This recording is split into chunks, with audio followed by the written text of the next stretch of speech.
Bonjour à tous, la loi de finances rectificative adoptée cet été a fait évoluer la fiscalité liée à la transmission du patrimoine à titre gratuit. Et pour en savoir plus, nous accueillons sur ce plateau Pierre Audelan, directeur aux éditions Francis Lefebvre. Pierre, bonjour. Bonjour Isor. Alors, sur le plan patrimonial et plus précisément dans le domaine de la transmission, quels sont les changements induits par cette loi de finances rectificative ?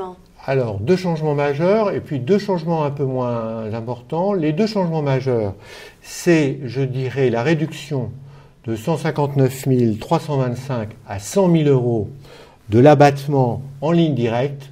Ceci concerne les donations en ligne directe et les successions. Et ceci concerne les donations et les successions ouvertes, en ce qui concerne les successions et les donations effectuées depuis le 17 août 2012. Je prends un exemple pour vous montrer l'ampleur, je dirais, de cette réduction du montant de l'abattement. Une mère donne à son fils un appartement de 800 000 euros. Le montant des droits de donation avec la réforme passe à 153 000 euros, soit un surcoût fiscal de 18 000 euros.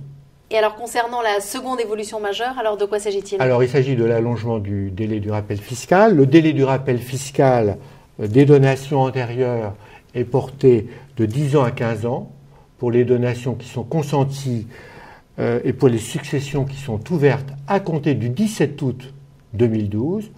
Ce qui veut dire qu'un certain nombre d'opérations qui étaient fiscalement effacées sont en quelque sorte ressuscitées. Ça veut dire qu'en fait, si on a fait une donation en 2001, aujourd'hui, on ne peut pas en refaire. Il faut attendre. Ça veut dire que si on a fait une donation, par exemple, en septembre 2001, on peut refaire une donation, mais elle va avoir un coût fiscal. On a fait une donation en septembre 2001, ça veut dire qu'en septembre 2011, elle était effacée fiscalement.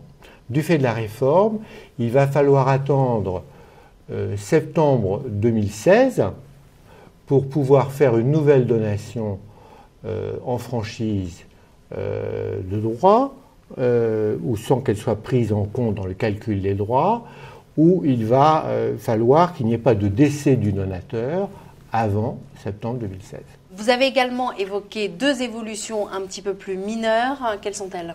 Alors, la première, c'est la suppression de l'actualisation annuelle des abattements, tarifs et seuils. Depuis 2008, la loi TEPA, ces abattements, ces tarifs, ces seuils étaient revalorisés au 1er janvier en fonction de la limite supérieure de la première tranche d'impôt sur le revenu. L'an dernier, il y a eu une exception avec le gouvernement Fillon. Il y a eu un gel de l'ensemble du barème de l'impôt sur le revenu. Cette fois-ci, il ne s'agit plus d'un gel, il s'agit purement et simplement de la suppression de ce principe de revalorisation. Donc ça ne va pas suivre l'inflation. Donc ça ne suivra pas l'inflation, donc ça aggravera, ça contrariera les mouvements de transmission de patrimoine. Et puis il y a aussi une évolution, je crois, qui concerne les donations familiales de sommes d'argent. Les donations familiales de sommes d'argent, jusqu'à présent, dans une limite qui est de 31 865 euros, elles pouvaient être consenties, par exemple, entre un père et un de ses enfants, en franchise de droit de donation, et cette opération pouvait être renouvelée tous les 10 ans. Là, il faudra attendre 15 ans pour renouveler cette opération. Alors, aujourd'hui, on discute du projet de loi de finances 2013. Là, il va encore y avoir d'autres mesures qui vont être annoncées ? En principe, non, en ce qui concerne les droits de mutation, sauf mauvaise surprise. En revanche, et ça touche le patrimoine, même si ce n'est pas directement la transmission du patrimoine, il est certain qu'il va y avoir une réforme de l'ISF.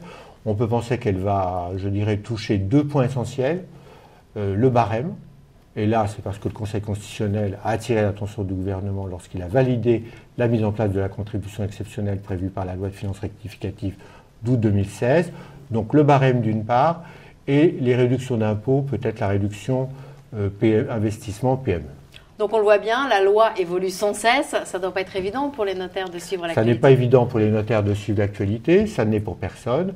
Mais je dirais que les éditions Francis Lefebvre et leurs partenaires, les autres sociétés du groupe auquel les éditions Francis Lefebvre appartiennent, ont mis au point l'an dernier une offre dédiée à la profession notariale, que vous connaissez peut-être, qui s'appelle Solutions Notaire. Cette offre s'enrichit, je dirais, de trimestre en trimestre.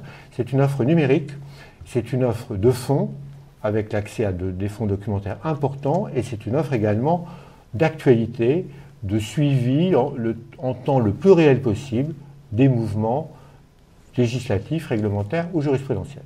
Donc il y a une offre numérique, il y a aussi une offre papier ou pas? Il y a une offre numérique, il n'y a pas d'offre papier, sauf à une exception près. C'est une revue que nous avons décidé de créer à l'attention des seuls notaires, qui s'appelle elle aussi Solutions Notaires. C'est un mensuel d'information à la fois sur les évolutions dont nous parlions et sur les pratiques professionnelles. Pierre, merci. Merci Isor.